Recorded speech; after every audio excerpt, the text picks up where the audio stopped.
Hello दोस्तों, आपको हल्दी गीत सुना रही पसंद आए तो सपोर्ट करिएगा। कहाँ के हरदी कहाँ के कड़ुआ तेल जी, कहाँ के हरदी कहाँ के कड़ुआ तेल जी,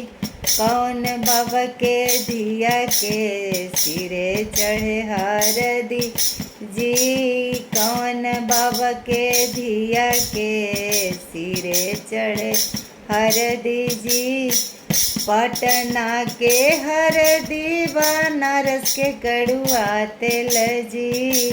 बलिया के हरदी बनारस के कड़ुआ तेल जी,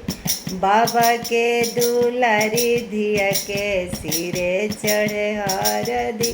जी, चाचा के दुलारी धिया के सिरे चढ़े